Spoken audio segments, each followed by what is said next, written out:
L'épisode pilote de Fear the Walking Dead réunit lors de sa première diffusion en 2015 10,13 millions de téléspectateurs aux États-Unis. La première saison de cette même série fait un meilleur score que les deux premières saisons de The Walking Dead. La même année, c'est la saison 6 de The Walking Dead qui est proposée au public. Cette saison va faire en moyenne 13,15 millions d'audience contre 7,61 millions pour Fear the Walking Dead. Ce qui prouve que certes, Fear the Walking Dead est moins regardé que The Walking Dead, mais qu'une grande partie du public de la série mère est prêt à suivre d'autres aventures dans ce même univers. Ce premier succès pour AMC, confiant aujourd'hui pour nous proposer de nouveaux spin-offs de The Walking Dead.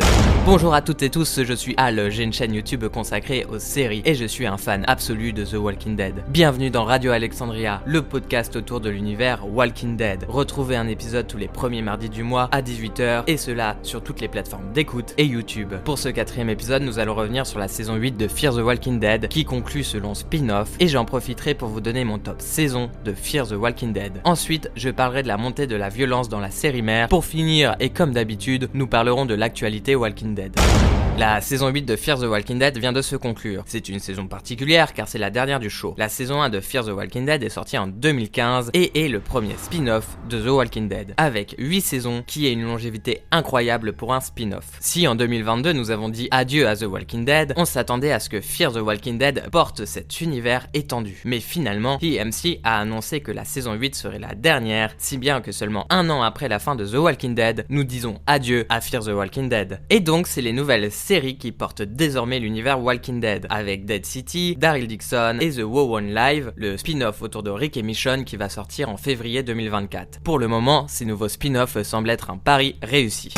Fear the Walking Dead a un statut particulier car c'est une série que les fans aiment à la fois aduler mais aussi détester. Certains vouent un culte aux 3 premières saisons qui étaient sous la supervision du showrunner Dave Erickson, qui est aussi le créateur de ce spin-off avec Robert Kirkman. Mais Dave Erickson a quitté le navire à la fin de la saison 3 pour être remplacé par Andrew Chambliss et Ian Gobless, qui prennent les rênes du show de la saison 4 à la saison 8, donc jusqu'à la conclusion. En saison 4, ils prennent la décision de faire un semi-reboot de la série où ils vont évincer certains personnages comme Madison et son fils Nick pour être remplacés par de nouveaux personnages comme la génialissime Althea ou le charismatique John et créer un mini crossover avec la série mère en intégrant le personnage de Morgan au show, puis plus tard celui de Dwight et Sherry. Les fans de l'ère Erickson pointent du doigt que ce reboot a détruit tout le plan qu'a mis en place Erickson pour le show, qui voulait faire devenir Madison comme la grande méchante de l'histoire, qui est une excellente idée, mais aussi que l'histoire devient plus bancale à partir de la saison 4. Pour ma part, je suis un peu plus partagé. Je trouve que l'ère Erickson est loin d'être parfait. Si la saison 1 et 3 sont satisfaisantes, la 2 je la trouve catastrophique, alors que la saison 4 est pour moi très réussie. Mais nous attardons pas pour le moment là-dessus, revenons d'abord sur la saison 8 de Fear the Walking Dead, puis je vous donnerai mon top saison de la série.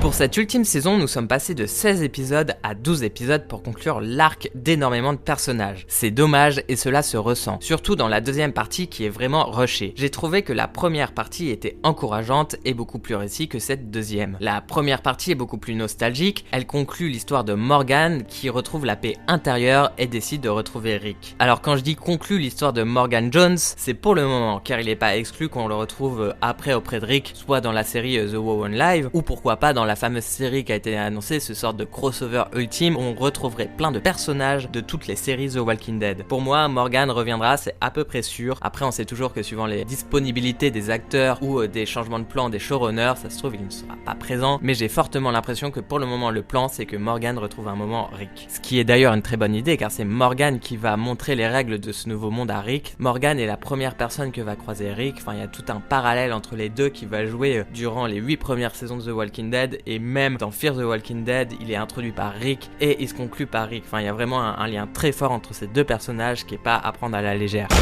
Je vais surtout m'attarder sur la deuxième partie, donc les 6 derniers épisodes de cette saison 8, car ils sont tout chauds, ils viennent de sortir, alors que la première partie est sortie en début d'année. J'en parlerai quand même un peu à la fin. Les 6 derniers épisodes, j'en pense quoi ? Eh ben, c'est énervant. Les personnages parlent énormément de valeurs qu'ils ont changées, mais on ne les voit jamais vivre, faire de bonnes ou de mauvaises actions. C'est un schéma ridicule où ils se retrouvent à plusieurs, ne sont pas d'accord, se séparent, puis certains partent chercher les autres qui viennent de partir pour les retrouver, limite la scène d'après pour reparler de leurs actions action, puis ils vont se reséparer, on va rechanger d'avis, mais ils vont quand même se reséparer encore une fois pour se rechercher, se retrouver. C'est un cycle infini qui va s'accélérer jusqu'à la fin où d'ailleurs tous les personnages vont se séparer. Donc ça c'est le schéma des 6 derniers épisodes, et si on parle de la fin, comme pour la série mère, il n'y a pas de mort marquante, seul Troy meurt. Bon, c'est le méchant donc super, mais on s'en doutait. De plus, bon bah Troy il est déjà mort, hein, on va y revenir, mais bref, on s'en fout. Madison qui pourrait avoir le rôle du martyr qui par sa mémoire pourrait faire changer les mentalités, le scénario se dirige vers ça, mais on l'assume pas, allant jusqu'à la faire mourir, mais hop, elle survit par miracle 2 fois dans le dernier épisode. Encore une fois, la frustration est immense. Pire encore, on a le retour d'Alicia. Ok, sur le papier c'est une bonne idée et je l'espérais un peu, car elle quitte le show en saison 7 sans réelle conclusion. Et honnêtement, elle doit avoir une belle conclusion, c'est vraiment un personnage important de Fear the Walking Dead qui a une super évolution, et l'avoir quitté comme ça, comme a pu quitter Rick et Michonne dans la série mère sans réelle conclusion, c'est très frustrant, et on attend de conclure ce personnage qui meurt, un vrai truc quoi. De plus, quand elle quitte le show, elle porte énormément d'arc narrative autour d'elle. Elle survit à une morsure de rôdeur, peut-être, elle porte aussi sur les bras Victor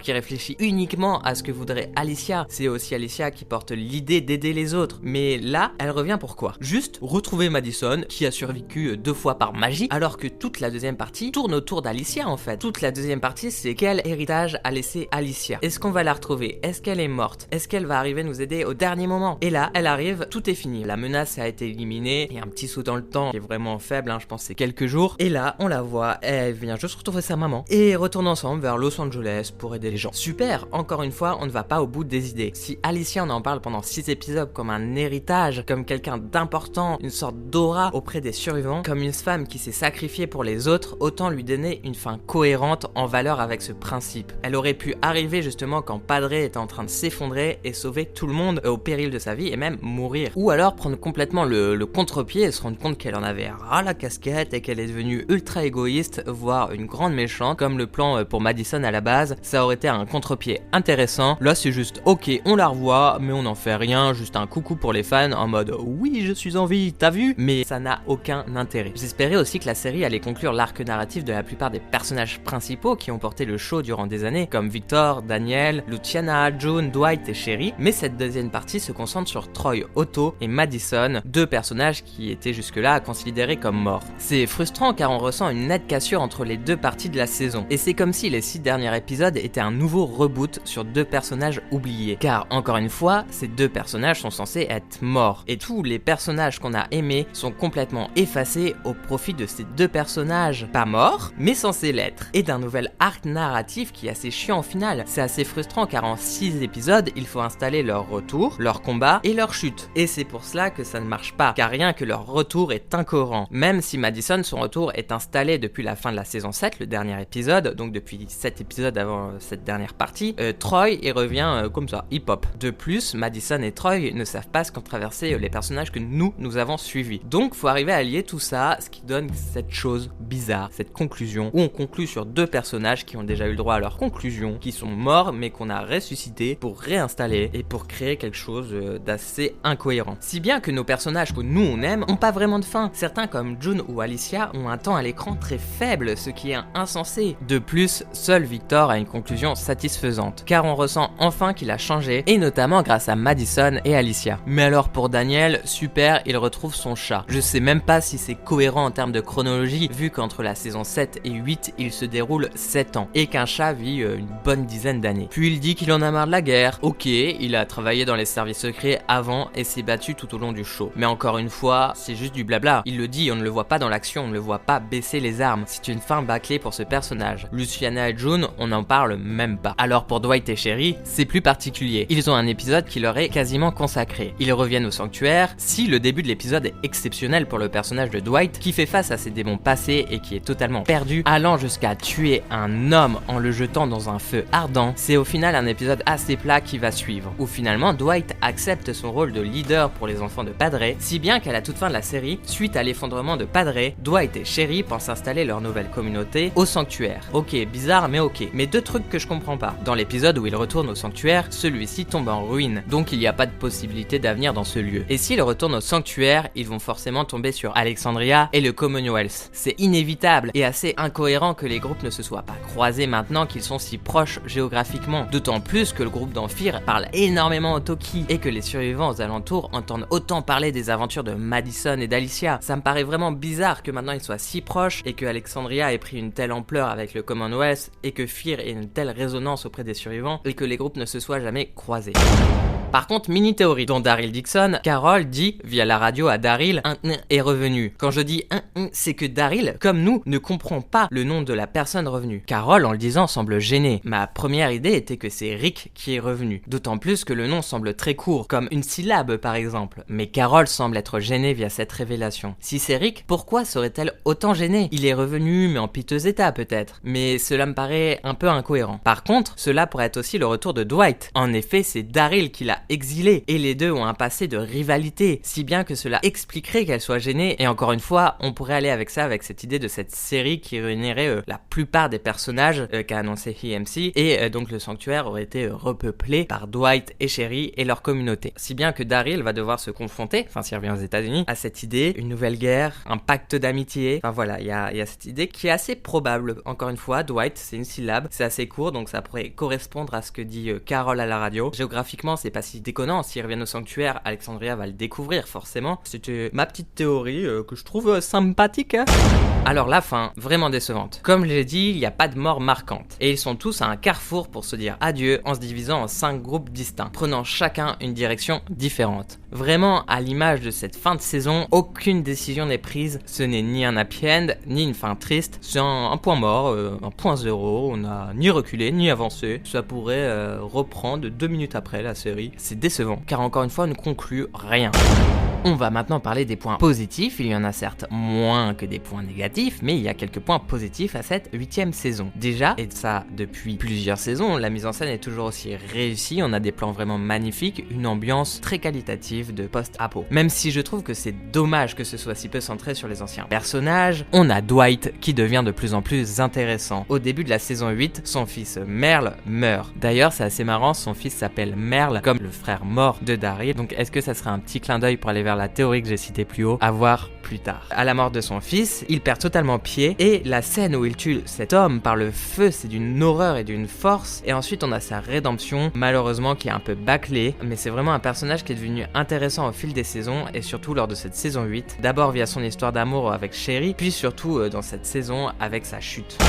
J'ai donné mon avis sur la partie 2 qui vient de sortir, mais en début d'année on avait découvert la partie 1 avec les 6 premiers épisodes de la saison. A contrario, cette première partie est plutôt réussie. Après que le groupe ait passé 7 ans sous la dictate de Padre, ceux-ci rentrent enfin en résistance. Malheureusement, ce postulat de départ ressemble trop au début de la saison 6 où ils sont restés longtemps sous la domination de Virginia et en début de saison 6, ils rentrent en résistance jusqu'à briser leur chaîne. Voilà, on a 2 saisons qui commencent vraiment pareil avec le même postulat. Mais il y a une réelle évolution et des enjeux cohérents et de vraies scènes où on les voit agir concrètement et non raconter leur life. Le personnage de Morgan a le droit à une vraie conclusion psychologique avec un super parallèle avec ses débuts dans la série mère. Quand il a perdu la tête, alors surtout en saison 3, mais aussi le fait qu'il n'ose pas achever le rôdeur qui était Feu sa femme en saison 1. Il recherche enfin à éliminer les rôdeurs qui étaient sa famille et surtout à les enterrer dignement, sa femme et son fils. Enfin, il veut faire ce que Rick lui souhaitait en lui donnant le fusil dans le tout premier épisode de The Walking Dead, libérer sa femme. On revient sur la folie, sa psychologie de ne pas tuer, son passé, et il part à nouveau à la recherche de Rick. Mo, sa compagne dans Fear the Walking Dead étant morte, il a un nouveau deuil à faire. Morgan a le droit à une belle conclusion qui conclut une grande partie de ses arcs dans les 2 séries, mais comme je l'ai dit plus tôt, il va sûrement retrouver Rick dans une autre série. La première partie de cette saison a de nombreux défauts, mais se tient. Il est cohérent, c'est prenant, avec des passages émouvants comme la mort de Merle, le fils de Sherry et Dwight. On a des personnages qui sombrent totalement, comme June qui a dû faire des atrocités scientifiques à cause de Padre. Ce début de saison est beaucoup plus cohérent, mieux écrit et plaisant à suivre.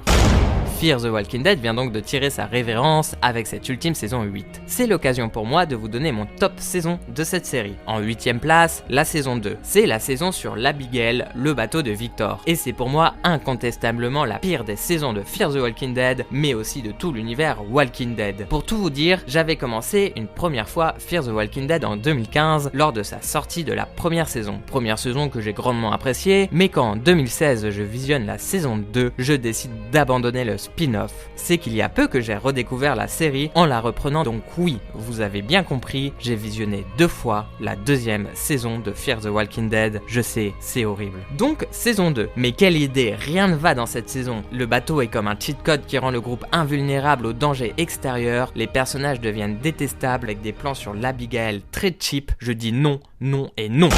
En 7ème position, la saison 7. Elle est la saison où Victor perd totalement pied. C'est la saison du conflit entre Morgan et Victor. Cette saison est symptomatique de ce qu'est Fear, une série inégale. Dans la saison 7, la catastrophe nucléaire a eu lieu. C'est la guerre. Une guerre surtout philosophique entre un Victor qui a totalement perdu les pédales et qui dirige du haut de sa tour, et Morgan. 2 anciens alliés, et encore une fois, l'écriture est catastrophique pour une réalisation qui reste tout de même très bonne. Malgré de belles idées comme l'apocalypse dans l'apocalypse suite à la frappe nucléaire de Teddy, qui donne de superbes images, la saison est difficile à suivre par ses enjeux pas clairs. Une Alicia qui part du show sans conclusion, et Madison qui revient comme par magie. Que Victor devienne le méchant est sur le papier une bonne idée, mais cela ne marche pas du tout car ça semble très fourre, rendant les dernières saisons assez incohérentes. En 6ème position, la saison 8. C'est la conclusion de la série, notre au revoir au personnage. Si la première partie offre une digne conclusion pour le personnage de Morgan et l'arc de Padre est plutôt bien mené, je dirais même que si je jugeais uniquement les 6 premiers épisodes, la 8ème saison serait bien plus haut dans mon classement. Malheureusement, la 2e partie est catastrophique, avec des personnages qui passent leur temps à se quitter, s'affronter, se retrouver et surtout blablater en changeant d'avis toutes les 2 scènes, un désastre que la série se finisse si mal.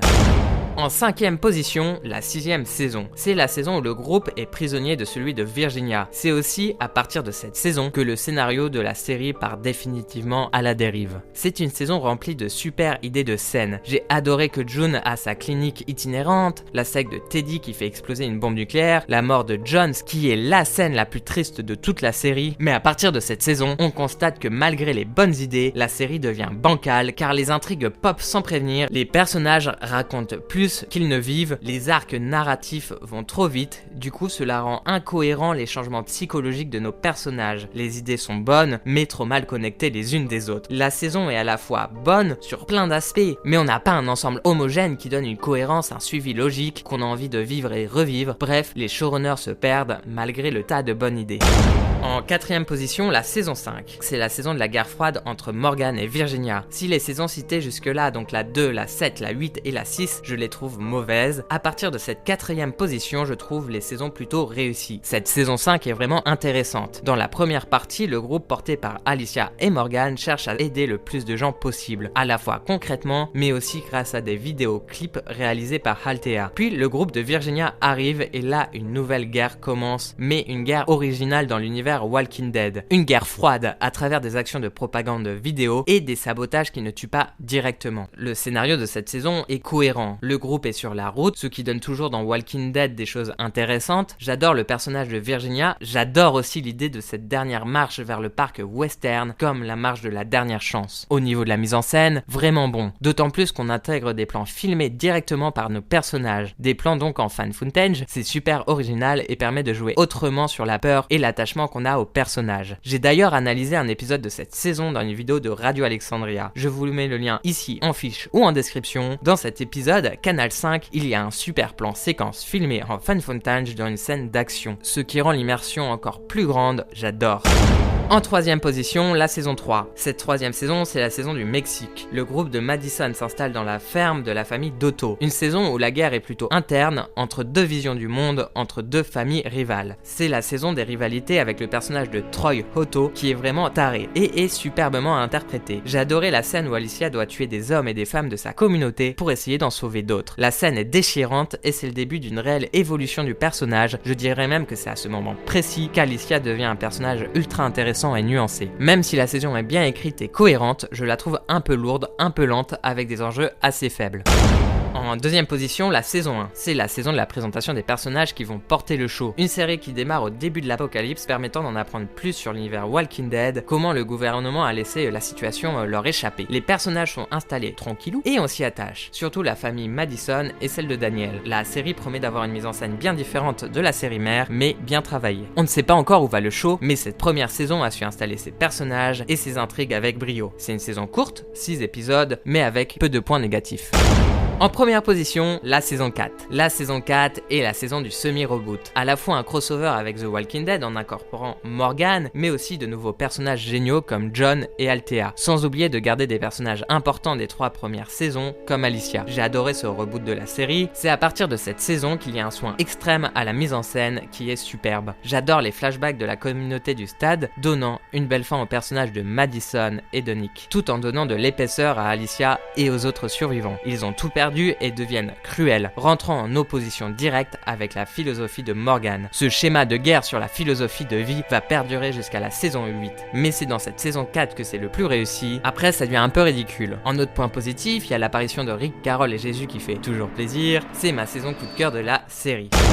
Voilà, c'était mon top saison de Fear the Walking Dead. Dites-moi en commentaire quelle est votre top saison pour la série. Aujourd'hui, j'aimerais commencer à parler d'une thématique très forte dans l'univers Walking Dead, la montée de la violence progressive dans la série mère, et plus particulièrement de la violence entre hommes et femmes. Pour ce faire, on va revenir sur le parcours de Rick à travers les 9 premières saisons de The Walking Dead, et on va décrypter certaines scènes où l'homme est violent, que ce soit Rick ou d'autres personnages. Dans le premier épisode de The Walking Dead, Rick se réveille de son coma, et sa première rencontre avec des êtres humains se fait dans la violence. Cela montre les nouvelles règles de ce nouveau monde. En effet, alors que Rick rentre chez lui, Dwayne l'assomme d'un coup de pelle car il pense que Rick est un rôdeur. Morgan, le père de Dwayne, arrive et tient en joue Rick car celui-ci étant blessé, Morgan pense qu'il a été mordu. Dans ce premier épisode, la première rencontre de Rick avec des humains se passe dans la violence. Menace, enfant qui est prêt à tuer à coups de pelle, mais c'est des humains qui sont dans la peur que Rick se transforme en rôdeur, c'est des humains qui sont dans la peur et qui sont tous les deux seuls, perdus dans une ville infestée, et qui au final vont tout de même accueillir Rick. Morgan va expliquer les règles de ce nouveau monde à Rick de vive voix, mais cette première rencontre est bien plus symbolique. Leur rencontre violente est le moyen de montrer symboliquement le fonctionnement de ce nouveau monde, la méfiance, la violence. D'ailleurs, Rick va donner ensuite une arme à Morgan pour que celui-ci ait enfin le courage d'achever sa femme. La rencontre entre Rick et Morgan commence et finit par la violence. D'ailleurs, la scène de la fille à la bicyclette en est la preuve. Si d'abord Rick la découvre paniquée en sortant de l'hôpital, il perd pied et fuit la scène. Il rencontre ensuite Morgan qui va lui faire comprendre l'ampleur de la situation, et quand Rick revient devant cette femme à la bicyclette, il l'achève avec son Colt Python. C'est symboliquement la fin de l'innocence de Rick qui comprend que maintenant, la société n'est que violence. Plus tard dans la saison 1, Rick est sauvé par Glenn, un ancien livreur de pizza. Alors que Glenn l'emmène en haut d'une tour, il découvre un petit groupe de survivants coincés sur un toit à Atlanta. Merle, le frère de Daryl Dixon, se met à tirer sur les rôdeurs, ce qui en attire encore plus et met en danger le groupe. Merle va avoir ensuite un discours de terreur et raciste. Parce que j'ai pas d'ordre à recevoir d'un putain de nègre. Rick le maîtrise et le menotte. Rick en le menottant et en lui faisant la morale est encore dans son personnage de policier du monde d'avant, l'homme qui essaye de faire le bien autour de lui. Le gentil policier. Pourtant, même si Rick reste le gentil policier, il va tout de même menacer Merle avec son arme alors que celui-ci est menotté en lui disant tout ce que je suis désormais.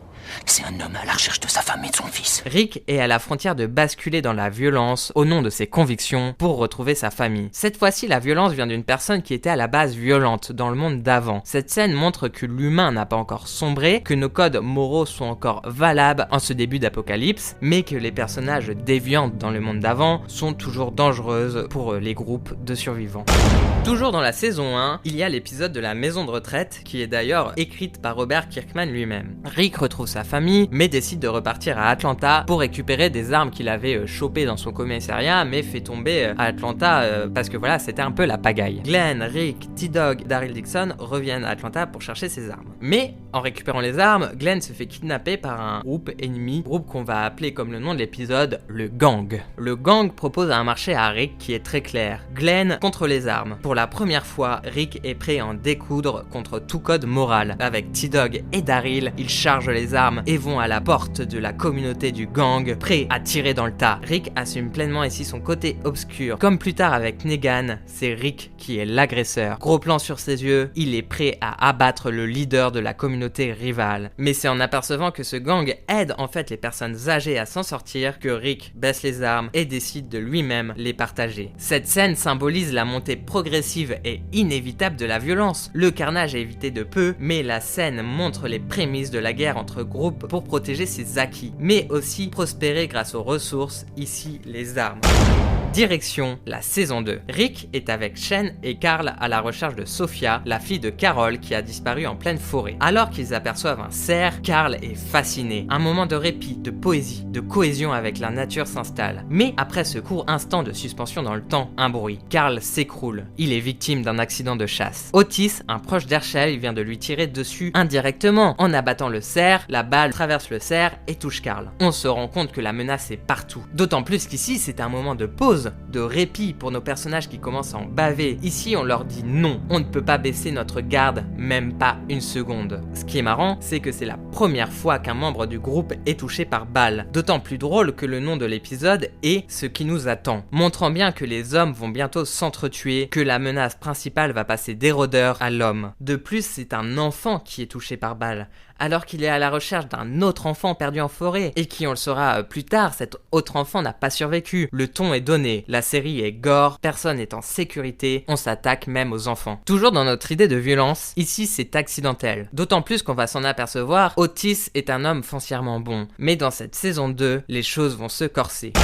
Bien plus tard dans la saison, alors que Rick et Glenn rejoignent Herschel dans un bar près de la ferme, deux étrangers rentrent dans ce même bar. D'abord surpris, mais ensemble ils boivent un verre, le ton reste cordial, mais les questions des deux personnages deviennent de plus en plus étranges et Rick devient méfiant. Il demande à Rick de s'intégrer à la communauté. Rick refuse et le ton monte. Les deux hommes dégainent leurs armes, mais Rick est le plus rapide et les tue tous les deux. Rick tue des hommes pour la première fois pour se défendre. C'est un passage d'une extrême violence. Rick tue pour la première fois et c'est facile pour lui. Comme on l'a déjà vu avec le gang en saison 1, Rick peut rapidement perdre pied, succomber à l'envie de tuer pour résoudre facilement les conflits. Ensuite, il va tuer de nombreuses personnes, souvent pour protéger les siens, mais quel est le plus grand désir de Rick? Protéger sa famille? Eh bien, la série commence comme ça, retrouver et protéger sa famille. C'est son principal arc au début de la série. Et dès la saison 2, on se rend compte que l'envie première de Rick est de rebâtir une société. Et pour cela, il doit faire face à ses démons intérieurs, la facilité qu'il a à tuer pour régler les conflits. Nous y reviendrons très vite, mais ce conflit intérieur entre rebâtir une société et le fait qu'il tue facilement, c'est le conflit principal autour de Rick dans la série. Revenons à la scène du bar. Alors que Rick a tué deux hommes, le reste du groupe de ces deux hommes débarque. Suite à la première fusillade, une seconde est inévitable. Cette deuxième fusillade est intéressante. Elle permet à Rick de comprendre que chaque acte a ses conséquences. Ok, il a tué, c'était facile, mais à cause de cela, il y a encore plus de violence. Et ses amis, Herschel et Glenn, sont en danger à cause de cela. Alors que la fusillade continue, des rôdeurs arrivent. Les agresseurs s'enfuient et un des hommes se blesse. Rick, malgré la menace des rôdeurs, prend la décision d'aider cet homme au lieu de fuir et de le condamner à une mort atroce. Encore une fois, c'est une annonce de comment Rick doit régler ses vices. Pour refaire société, il doit aider autrui. Ici, il sauve son agresseur. Plus tard, dans la même optique, il emprisonnera Negan au lieu de le tuer. Comment ne pas parler de Shane en saison 2? C'est un cas qui reste particulier, mais qui est très intéressant dans cette évolution psychologique de Rick et dans la montée de la violence. Shane, c'est une menace, mais une menace de l'intérieur. En saison 1, il a une liaison avec Laurie, Carl devient presque son fils adoptif, mais au retour de Rick, il se sent trahi. Rick reprend sa vie de famille, et Shane perd tout. L'amour, la confiance de Laurie, car celui-ci a annoncé la mort de Rick, mais aussi, il perd le lead du groupe. Petit à petit, il va perdre totalement pied, jusqu'à tuer Otis pour sauver la vie de Carl dans l'épisode 3. Ce meurtre va le hanter et encore plus le faire sombrer dans la démence. En fin de saison 2, il va tenter d'éliminer Rick, mais Rick le tuera avant. Cette violence est donc interne au groupe, une rivalité de pouvoir, de famille. Cela va faire ensuite vriller totalement Rick, qui après avoir tué son meilleur ami, va perdre la confiance du groupe. Cela va le forcer à être plus autoritaire pour sauver sa famille. Sachez que la démocratie vient juste de mourir. Et encore une fois, c'est par la violence, c'est par le meurtre que Rick va régler un conflit. Shane est mort, on arrive à la saison 3. La saison 3, c'est la rencontre, puis la guerre contre la communauté du gouverneur, qui va durer jusqu'au milieu de la saison 4. La rencontre avec le gouverneur est un point de bascule pour la série. C'est à partir de ce moment précis que la guerre entre les hommes devient inévitable. Le gouverneur est le seul méchant de la série qui est un vrai psychopathe né. Il garde des têtes de rôdeurs dans des aquariums, il a un culte de la personnalité, il organise des jeux de gladiateurs entre rôdeurs et humains, il coupe la tête d'Herschel. Cette guerre va profondément marquer Rick qui va voir les espoirs d'alliance entre communauté anéantir, mais aussi perdre beaucoup de proches. En fin de saison, Rick et ses amis vont tendre un piège au gouverneur, ils vont pas réussir à tuer le gouverneur, mais par contre, encore une fois, il y a une ambivalence pour le personnage de Rick, qui certes a été en guerre contre cette autre communauté, mais va proposer aux survivants de Woodbury à venir vivre à la prison pour essayer de refaire société tous ensemble. Les anciens ennemis sont désormais alliés pour tenter ce rêve de Rick, faire société. Malheureusement, en début de saison 4, c'est le retour du gouverneur qui a remonté une petite armée et rattaque la prison avec un tank, et c'est la violence qui va gagner. Le gouverneur va mourir et Rick va tout perdre. Il va perdre la prison, donc son désir de faire société, mais aussi il va perdre de vue la plupart de ses amis, la plupart des membres de sa famille, et rencontrer les cannibales.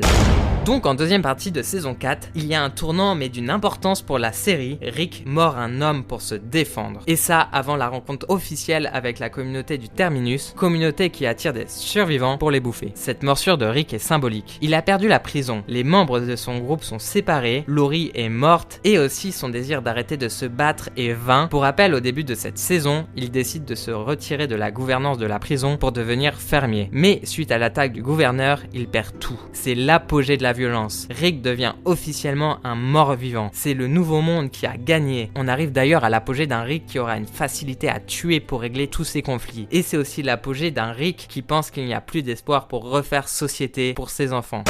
Ensuite, la rencontre avec les cannibales du Terminus, montrant symboliquement la fin de toutes règles sociales. On peut juste tuer pour manger autrui. C'est encore une fois l'apogée de la violence aux yeux du spectateur via le cannibalisme.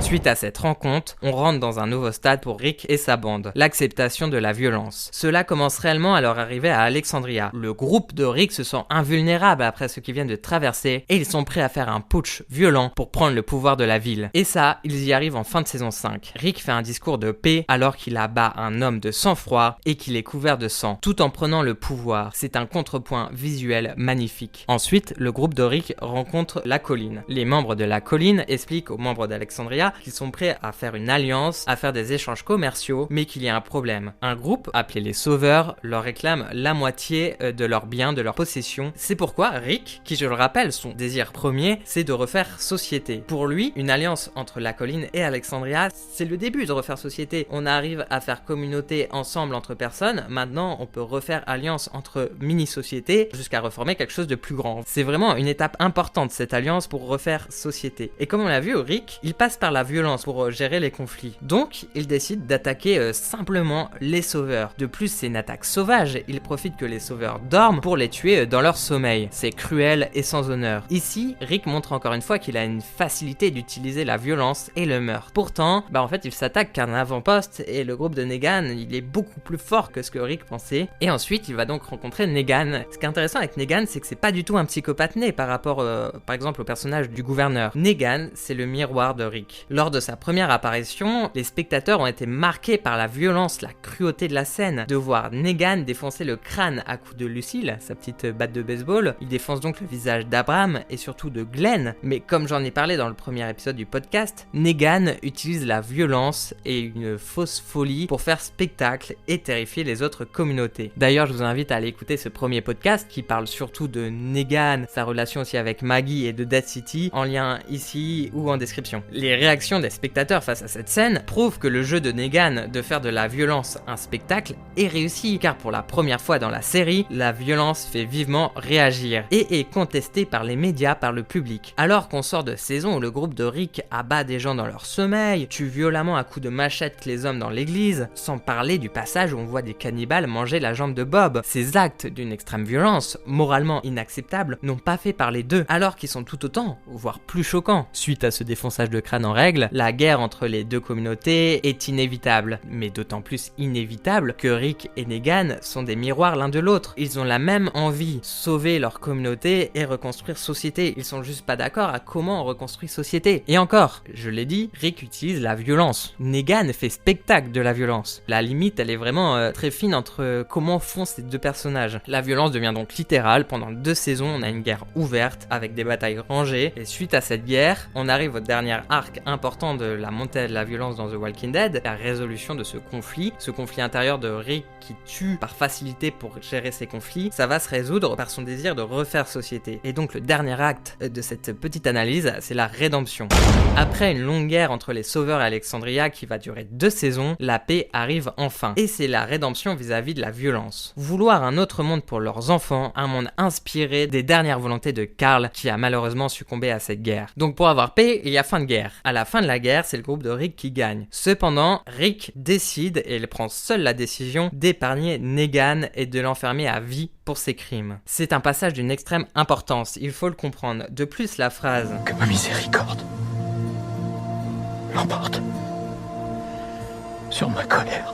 conclut aussi ce conflit intérieur de Rick. Le désir de pardon, d'arrêter sa colère, les atrocités et d'amener le groupe vers un avenir pour tous, un avenir meilleur, la volonté de refaire société le pousse à baisser les armes. Ça va être vraiment conclu en début de saison 9 où Rick va faire des actions qui montrent que c'est fini pour lui la violence, il est dans une rédemption, il est dans cette volonté de refaire société. La première chose très symbolique, c'est la construction du pont entre les communautés. Ça symbolise la paix entre les anciens ennemis et aussi la paix entre les anciens alliés. Il nomme aussi Daryl leader du sanctuaire. Encore une fois, c'est symbolique car Daryl a été prisonnier au sanctuaire et a beaucoup souffert de cette guerre. C'est aussi symbolique car il a espoir aux anciens membres des Sauveurs de refaire société, de dire ok, c'est Daryl le leader qui va nous reconduire vers cette rédemption et faire des échanges avec nos communautés. Enfin voilà, il y a toute une symbolique aussi. Le dernier épisode, pour Rick du moins, symbolise cette paix retrouvée. L'ennemi redevient le rôdeur. Il meurt symboliquement pour la série parce que bien entendu il est sauvé et on le retrouvera dans une autre série. On va dire que sa mort symbolique passe par l'attaque des rôdeurs et non des humains. Et même il est sauvé par des humains derrière. Bon, sauvé on verra, mais peut-être pas tant que ça. Et aussi Rick est blessé, il va avoir des flashbacks de personnages qui sont morts et qui ont été importants dans justement tout ce cheminement de ma miséricorde l'emporte sur ma colère. Voilà, il l'a pas sorti de nulle part et il y a des personnages qui ont été phares dans ce cheminement. Il va les revoir, il va discuter avec eux. Comme on l'a vu, il l'a compris depuis quelques épisodes et il essaye de refaire société et de protéger sa famille vraiment de la bonne façon. Là, il comprend vraiment à la fin de l'épisode que l'important c'est sa famille aussi. Voilà pour l'analyse de la montée de la violence et la rédemption de Rick dans la série mère The Walking Dead. Je vous invite à ce qu'on en parle en commentaire, je trouve le sujet fascinant et il y a plein de choses que j'ai pas parlé pour analyser la série, c'est peut-être l'accroche parfaite.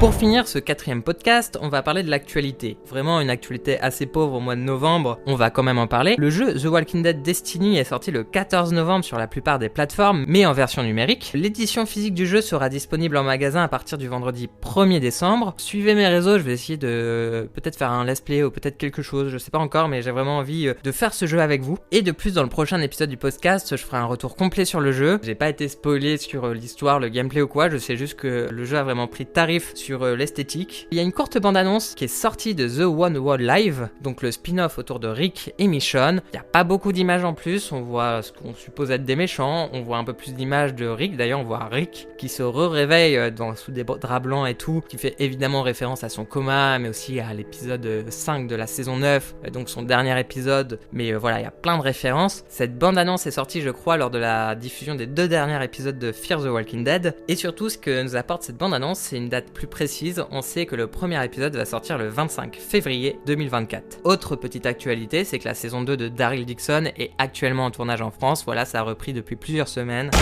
Merci d'avoir écouté ce 4e épisode. Vous pouvez retrouver un nouvel épisode de ce podcast tous les premiers mardis du mois. J'ai aussi beaucoup de vidéos de Radio Alexandria, donc autour de l'univers Walking Dead, sur la chaîne YouTube. Ce mois-ci, par exemple, j'ai sorti la vidéo L'entrée en scène d'Isabelle, donc une courte analyse de l'entrée en scène d'Isabelle, donc comme dit le titre, sur l'épisode 1 et 2, et aussi un peu sa relation avec Daryl. Elle fait 5 minutes, c'est très court, je vous invite à la voir. Il y a d'autres vidéos plus anciennes. Je viens de commencer aussi le format short autour de l'univers Walking Dead, voilà, avec des petites infos en moins d'1 minute en format portable. Je sais pas si ça va vous plaire, dites-le moi en commentaire. Mais voilà, cet univers de Radio Alexandria qui est à la fois un podcast, des vidéos short, grossit petit à petit. Je m'amuse vraiment à le faire, j'espère vous sortir encore plein de vidéos et plein de podcasts. On se retrouve très prochainement et comme j'en ai dit, peut-être du gaming avec ce jeu. On va tenter peut-être l'expérience. N'hésitez pas à liker et commenter pour me donner votre avis sur l'émission, me donner des pistes de réflexion et me dire aussi quoi changer, ce que vous aimez pas dans le podcast, ce que vous aimez. C'était Al, à bientôt sur les internets.